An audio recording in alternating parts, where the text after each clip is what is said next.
তোমার মতো প্রিয় বন্ধু যার হৃদয়ে রয় তার কি আর থাকতে পারে, তার কি আর থাকতে পারে চিন্তা মৃত্যুর ভয়। তোমার মতো প্রিয় বন্ধু যার হৃদয়ে রয়। বন্ধুকে মুসলমান নবীর উম্মত ইব্রাহিম নবী ছিলেন আল্লাহর বন্ধু। আল্লাহ পাক রব্বুল আলামিন যার নাম দিয়ে দিয়েছেন খলিলুল্লাহ। ইব্রাহিম পয়গম্বর এমন বন্ধু যে বন্ধুর নামের সঙ্গে খলিলুল্লাহ কথা লাগায় আসছে। কারণ ইব্রাহিম জমিনের মধ্যে কাউকে বন্ধু বানায় নাই, বানাইছেন কাকে? আল্লাহকে। ইব্রাহিম পয়গম্বর আল্লাহকে বন্ধু বানাইছেন, খলিল বলা হয় যিনি আল্লাহকে বন্ধু বানায়। আর আপনার আমার পয়গম্বরের নাম হাবিবুল্লাহ। কেন জানেন? হাবিবুল্লাহকে আবার আল্লাহ নিজে বন্ধু বানায়। খলিলুল্লাহ মানে বান্দা আল্লাহকে বন্ধু বানায়, হাবিবুল্লাহ মানে আল্লাহ বান্দাকে বন্ধু বানায়। ইব্রাহিম নবী এত বড় বন্ধু যার কারণে আল্লাহ পাক রব্বুল আলামিনের নাম 24টা গ্রন্থে ইব্রাহিম পয়গম্বর জমিনের মধ্যে নেয়। আসমান আমার আল্লাহ পাক রব্বুল আলামিন ইব্রাহিম নবীর নাম জপে, নাম জপে। আল্লাহ পাক রব্বুল আলামিন ডাক দেয়, বলে কোন বান্দা যদি জমিনের মধ্যে একবার আমাকে ডাক দেয়, আল্লাহ কোন বান্দা যদি একবার ডাকে আমার আল্লাহ ডাক দেয়, বলে হে ভূমি তুমি একবার জমিয়ে ডাকবা, আমি আল্লাহ আসমানের সব ফেরেশতার সামনে তোমাকে 1000 বার ডাকবো। ফাকুরুনি আযকুরুকুম ওয়াশকুরুনি ওয়ালা তাকফুরুন। ডাকবো কাকে? জবান খুলে কাকে? শিশুকালে মায়ের দুধে বাঁচাও খোদা প্রাণ, মায়ের স্নেহে বেড়ে উঠি তোমার অবদান। বন্ধু হয় ভালোবাসা, বন্ধু হয় ভালোবাসা ছড়াও জগৎময়। তোমার মতো প্রিয় বন্ধু যার হৃদয়ে রয় তার কি আর থাকতে পারে, তার কি আর থাকতে পারে চিন্তা মৃত্যুর ভয়। তোমার মতো প্রিয় বন্ধু যার হৃদয়ে রয়। বন্ধুকে আরো জোরে কে ভগবান বলে বলেন আল্লাহ, আরো জোরে আল্লাহ। আল্লাহকে ডাকলে মজা লাগে না খারাপ লাগে? আল্লাহ পাককে ডাকলে আল্লাহ বেজার হয় না, লাগান খুশি হয়। এই মুসলমান দুনিয়ার মাকে ডাকবেন একবার, দুইবার, তিনবার, চারবার, 10 বার, 15 বার, 20 বার, 100 বার। একবার বার বেশি বার ডাকলে মা বেজার হয়। বাবাকে বারবার যদি ডাকেন বাবাও বেজার হয়। স্বামীকে যদি বারবার ডাকা হয় স্বামীও বেজার হয়। একবারের জায়গায় 2 বার, 3 বার, 4 বার, 10 বার ডাকলে স্বামী বেজার হয়, বাবা বেজার হয়, মা বেজার হয়। আমার আল্লাহ ডাক দিয়ে বলে বান্দা তুমি আমি আল্লাহকে যত ডাকবা আমি আল্লাহ পাক বান্দা তোমার ডাকে তত সাড়া দিয়া দে। এ ভাই আমার আল্লাহ নবী সাল্লাল্লাহু আলাইহি ওয়াসাল্লাম ডাক দিয়া বলেন কেউ যদি আবার আল্লাহকে না ডাকে, আমার নবী ডাক দিয়া বলেন হে মুসলমান আল্লাহর কাছে কেউ যদি না চায় আমার আল্লাহ পাক ওই বান্দার উপরে রাগান্বিত হয়ে যায়। দুনিয়ার জমিনে যত বড় নেতা হোক না কেন, নেতাকে একবারের জায়গায় 3 বার, 4 বার, 5 বার যদি ডাক দেন নেতা বেজার হয়। কিন্তু আমার আল্লাহকে যত ডাকবেন আমার আল্লাহ আসমানের মধ্যে এসে বান্দাকে ডাক দেয় আল্লাহ মুস্তাগফির। এমন কোন চানেওয়ালা আসো চাও আমি আল্লাহ দেওয়ার জন্য তৈয়ার। ইব্রাহিম নবী বারবার আল্লাহকে ডাকে, আমার আল্লাহ পাক ইব্রাহিম নবীকে ডাক দেয়। আসমানে আল্লাহ পাক রব্বুল আলামিন, আল্লাহ পাক রব্বুল আলামিন ইব্রাহিম পয়গম্বরের নাম বারবার জপে। একবার ইব্রাহিম নবী বিশাল বড় মরুভূমির মধ্যে ছাগল চরানোর জন্য এলেন। হঠাৎ করে দূর থেকে কানের মধ্যে একটা আওয়াজ, কে যেন চমৎকার করে আল্লাহ পাক রব্বুল আলামিনের নামের তাসবিহ আদায় করে। বিশাল দূর থেকে বারবার আওয়াজটা ভেসে আসে, সুবহানাদিল মুলকি ওয়াল মালাকুতি সুবহানাদিল ইজ্জতি ওয়াল আজমতি ওয়াল হাইবাতি ওয়াল কুদরতি ওয়াল কিবরিয়া। এমন চমৎকার আওয়াজ, যে আওয়াজটা বারবার ইব্রাহিম পয়গম্বরের কানে আসে। ইব্রাহিম একবার ডানে তাকায়, বামে তাকায়, সামনে তাকায়, কোথাও নাই। খুঁজতে খুঁজতে হঠাৎ করে তাকায়, দেখে একটা গাছের নিচে একজন সুন্দর যুবক বারবার আল্লাহ পাকের এই নামের আওয়াজটা জপে। ইব্রাহিম নবী তার কাছে যায়, যা ডাক দিয়ে বলে, যুবক ভাই, তোমাকে বারবার একটা আল্লাহর নামের কবিতা আমি পাঠ করার জন্য শুনলাম। আল্লাহ পাক রব্বুল আলামিনের এই চমৎকার কবিতার আওয়াজটা তুমি আমাকে আরেকবার শোনায় দাও। আমি আমার মালিকের নামটা শুনতে আমার দিলের মধ্যে বড়ই মজা, যার কারণে আমি তোমার থেকে আমার মালিকের নামের কবিতাটা আবার শুনতে চাই। ওই যুবকটা ডাক দিয়ে বলে, না তুমি কে জানো, কিন্তু মালিকের নামটা যদি একবার শুনতে চাও তাহলে আমাকে সম্পদ দেওয়া লাগবে। কারণ আমি যে কবিতাটা বানাইছি, কবিতা বানাইতে আমার কষ্ট হলো, যার কারণে আল্লাহর নাম শুনতে যদি চাও টাকা খরচ করা লাগবে। ইব্রাহিম নবী তো, আমার কাছে তো দিনারও নাই, দিরহামও নাই, মুদ্রাও নাই, কি তোমাকে দিব? আল্লাহ পাক রব্বুল আলামিনের পয়গম্বর ইব্রাহিম নবী বারবার বলেন, ভাই শোনা দাও, যুবক শোনা দাও। বারবার বলার পরে ইব্রাহিম নবী চিন্তা করলেন, আল্লাহ বান্দার টাকা না দিলে শোনাবে না, কি করা যায়? হঠাৎ করে তাকায় দেখে ছাগলের পাল।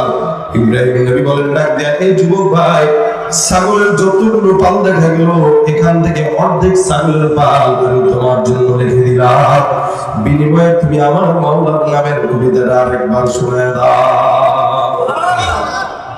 ভাইরা আমার, আমরা কি কোনোদিন আল্লাহর নাম শোনার জন্য 5 টাকা খরচ করবো? হ্যাঁ, ইব্রাহিম পয়গম্বর অর্ধেক সম্পদ দেয়া যায়, চমৎকার ভাবে যুবকটা শোনা দেয়। আমার ইব্রাহিম নবী ডাক দেয়া বলে, আল্লাহ, এত মজার আওয়াজ আমি জীবনে শুনি নাই। আমার মালিকের সামনে কুদরত আর রবের সামনে এত চমৎকার কবিতা আরেকটা বার যদি শোনা দাও, তোমার প্রতি কৃতজ্ঞ থাকবো। যুবক ডাক দেয়া বলে, না না, সম্পদ ছাড়া শোনা যাবে না। আল্লাহ নবী ইব্রাহিম পয়গম্বর কয়, যাও যাও, ছাগল যতগুলো দেখা যায় এই সমস্ত ছাগলের পালগুলো আমি তোমার জন্য আল্লাহর নামে লিখে দিলাম। প্রথমে অর্ধেক দিল, তারপরে আবার অর্ধেক। এখন আর কিছু আছে? সব যখন দেওয়া শেষ, এখন আল্লাহ রব্বুল আলামিনের পয়গম্বর ইব্রাহিম ডাক দিয়ে বলে, যুবক, আমার কাছে এখন সম্পদ নেই, খালি তুমি যদি দয়া করো আল্লাহর নামটা আবার শোনা দাও। যুবক নাসর বান্দা, না না না, আল্লাহর নামটা বিনা কারণে বিনা টাকায় আমি তোমাকে শোনাইতে পারবো না। ইব্রাহিম নবী এবার ডাক দেয়া কয়, যুবক ভাই, তোমার চেহারা দেখলে মনে হয় তুমি অনেক বংশীয় মানুষ, তুমি সাধারণ পরিবারের কোনো সন্তান নয়। তোমার কাছে আমার একটা আবদার, এতগুলো ছাগল তুমি নিলা, এগুলো পালতে পারবা না। তোমাকে আল্লাহর রহমতে আল্লাহ পাক রব্বুল আলামিন হয়তো সম্পদ দিয়েছেন, টাকাও দিয়েছেন, তবু তোমার সমস্ত সম্পদগুলো, এই যতগুলো ছাগলগুলো এই জায়গায় দেখা যায়, একটা ছাগলের রাখালগিরও তোমার দ্বারা সম্ভব না, তোমার চেহারায় বোঝা যায়। যার কারণে আমি ইব্রাহিম তোমার কাছে অফার দিলাম, আমাকে তুমি তোমার ছাগলের রাখাল হিসেবে নিয়ে নাও, বিনিময়ে বেতন চাই না, মাওলার নামটাই শোনায় দিও। আমার আল্লাহ পাক রব্বুল আলামিনের নামের কত মজা থাকলে একটা বান্দা তার সমস্ত সম্পদ দিয়ে দেয়। আল্লাহ পাকের নামের কত মজা, যার কারণে সম্পদ যা আছে সব মিলাই দেওয়ার পর এই বান্দার কাছে কিছুই মনে হয় না। এবার যুবকটা ডাক দিয়ে বলে, ইব্রাহিম, তুমি তোমার সম্পদ সবগুলো আমাকে দিলা, তোমার কাছে কোনো কিছু নাই, রাখাল হতে চাইলা। আল্লাহর কসম, আমার ছাগল দরকার নেই, রাখালও দরকার নেই, তোমাকে এই সমস্ত ছাগলগুলো আমি আবার ফেরত দিয়ে দিলাম, যাও এগুলো তুমি তোমার কাছে রেখে দাও। যুবক ইব্রাহিম পয়গম্বরের যুবককে ডাক দেয়া বলে, হ্যাঁ যুবক ভাই, তাহলে কেন আমার কাছ থেকে সম্পদগুলো নিলা, আবার কেন ফেরত দিলা? যুবক ডাক দেয়া বলে, ইব্রাহিম, তুমি আমাকে দুনিয়ার সাধারণ বান্দা মনে করছো, আল্লাহ পাক রব্বুল আলামিন আমাকে তোমার কাছে পাঠাইলো, তোমাকে আজকে আমি আল্লাহর তরফ থেকে পরীক্ষা করার জন্য জমিনে এসে তোমাকে পরীক্ষা করলাম। আমি তোমাকে পরীক্ষা করলাম, আমার আল্লাহ পাক রব্বুল আলামিন আসমানের মধ্যে কেবলমাত্র তোমার নামের জিকির করে, জমিনে তুমি মনে হয় আল্লাহর জিকির করো, আসমানে আমার আল্লাহ তোমার জিকির আদায় করে।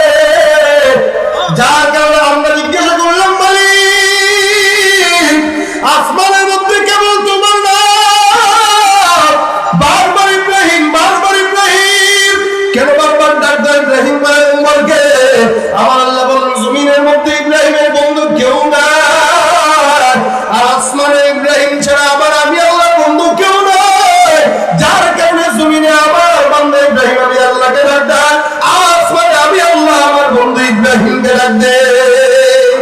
যদি পরীক্ষা করতে মন চায় জমিনের মধ্যে নেমে যাও, সব বান্দাদের সামনে আমার বান্দা ইব্রাহিম পয়গম্বরের ঈমান আর বন্ধুত্ব সবার চাইতে বেশি। আমি আল্লাহ রাব্বুল আলামিনের কথা এটা বিশ্বাস করে এই জমিনের মধ্যে তোমাকে পরীক্ষা করার জন্য আসলাম। একটা মানুষ রবের নামের কবিতা শোনার জন্য যদি সমস্ত সম্ভব বিলা দিতে পারে, তার মানে বোঝা গেল ওই বান্দাটা আল্লাহর খাঁটি বন্ধু ছাড়া জমিনের অন্য কাউরে বন্ধু বানায় না। এই ইব্রাহিম পয়গম্বর যখন নাকি অগ্নিকুণ্ডে তালে ফেলাবে, বিশাল বড় অগ্নিকুণ্ড করলো, নমরুদ ফেলানোর জন্য রেডি হয়ে গেল। খুব বুঝবেন ইব্রাহিম নবীকে আগুনে ফেলাবে, এমন সময় আগুনে পড়বে। জিবরীল আমিন এসে ডাক দেয়া বলে, ইব্রাহিম কোন সহযোগিতা দরকার আছে নাকি আমার কাছে বলো। ইব্রাহিম নবী বলে, হ্যাঁ দরকার তো আছে। জিবরাইল বলে, তাহলে কি সহযোগিতা দরকার আমারে বলো।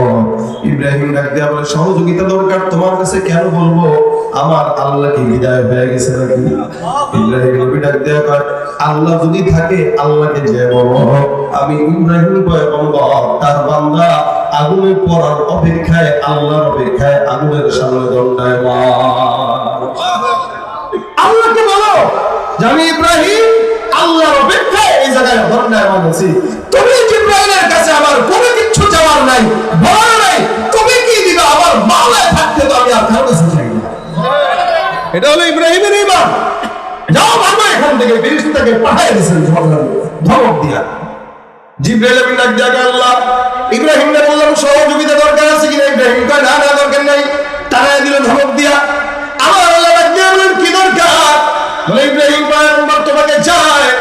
ওই আগুনের মধ্যে পড়ো। ইব্রাহিম নবী কত বন্ধু বানানোর পরে একটা মানুষের এই দিনের মধ্যে খেয়াল আসে যে আগুনের মধ্যে আমি পড়বো, আমি যদি আল্লাহকে বন্ধু বানাই তার মানে আগুনের মধ্যেও আল্লাহ আমার হেফাজত করতে পারে কিনা।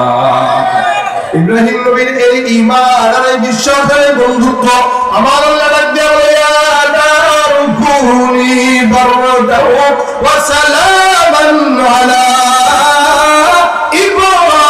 ইব্রাহিম। আমার আল্লাহ পাক ডাক দিয়া বলে, ইব্রাহিমের জন্য আগুন আমি আল্লাহ পাক আদেশ করলাম শান্তিপূর্ণ জান্নাতের বিছানা হয়ে যাও। তুমি পারো করতে বচন অভাব দুঃখী লোকে, তুমি পরম মুক্তি দাতা মালিকে জগতে। তুমি পারো করতে বচন অভাব দুঃখী লোকে, তুমি পরম মুক্তি দাতা মালিকে জগতে। তোমার কাছে চাই যে পারা আমরা প্রতিদিন, তোমার দয়ায় পূর্ণ আমার সারা নিশিদিন।